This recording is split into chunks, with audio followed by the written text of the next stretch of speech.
Hi and welcome to It's a Onesie Day. I have a migraine. Yay! So I thought I thought I'd speak very quickly and briefly about how I deal with migraines. So this might help other people. It does help me. I'm not sure other people, but migraines are a very individual thing, and how you suffer them and how you deal with them is a very individual thing. Well, I usually know a migraine is coming if I start to crave sugar. And I mean, like, crave it to the point where it actually almost drives me nuts.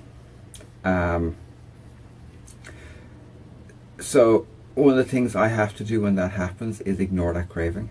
At least largely ignore it. I'll eat just enough sugar to blunt the craving without actually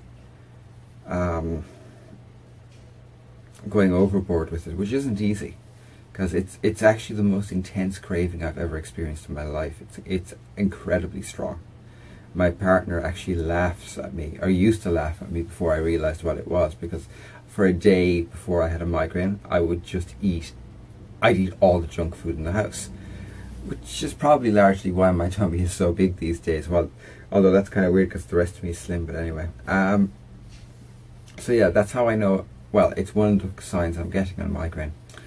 I mostly deal with them by a combination of medications and kind of non-medication stuff. I take something codeine based to deal with the pain, because it will not exactly take away the pain, but it puts the pain to one side. So I haven't taken painkillers now since 4 o'clock this morning. It's 4 o'clock in the afternoon. So it hurts a lot right now, but that's kind of okay, you know. I can take painkillers now in a minute. So I'll take those, and if it doesn't break quickly, I'll wash my hair. And I mean really vigorously wash my hair. It hurts like hell, but sometimes that will break a migraine. It'll stop being a migraine and it'll kind of fade back to being a headache, and then that'll fade away itself in time. Failing that, the usual things of lying in a dark room. I find lying with a pillow over my head, on my side with a pillow over my head with a good gap so I can breathe easily. The extra heat seems to help sometimes as well. Weirdly, Spotify helps. I have a Spotify playlist that's all really, really gentle music, and mostly classical stuff that doesn't have words, so that there's nothing to concentrate on. It literally just helps my mind to drift. One of the things that I've found with my migraines is I need to fall asleep to get rid of them, which is really difficult. I mean, anyone who has migraine knows that how difficult it is to fall asleep when you have a migraine. It's almost impossible. But that is the surest way for me to get rid of a migraine.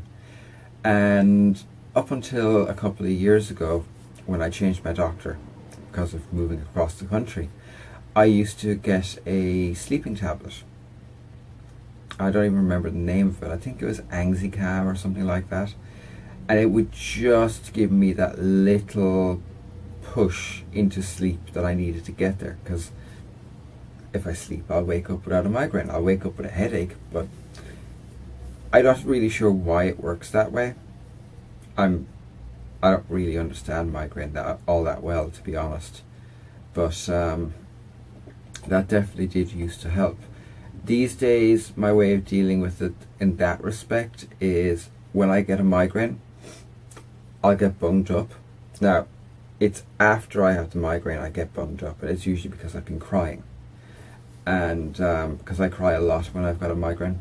So what I'll do is I'll take an antihistamine.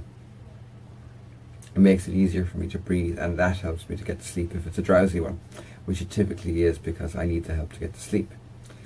Other than that, I've never found anything that really works for prevention. For me, migraine just happen. I don't really know any of the triggers, other than a lot of people say, why don't you wear sunglasses? Well, the light leakage around the side will trigger. That's the one trigger I do know of, that if I catch a light in a certain way when my body is in a certain place, it'll trigger a migraine really quickly. Yeah. Hopefully some of this made some sense, because I don't even remember what I said at the start of this video. Anyway, I'll be back tomorrow with Star Trek Online and with some more Overwatch. There's some more Overwatch coming up after this. And hopefully by the next vlog on Tuesday, I'll no longer feel like somebody has attacked my head with a felling axe. Anyway, have a great evening. I'll talk to you again soon. Bye.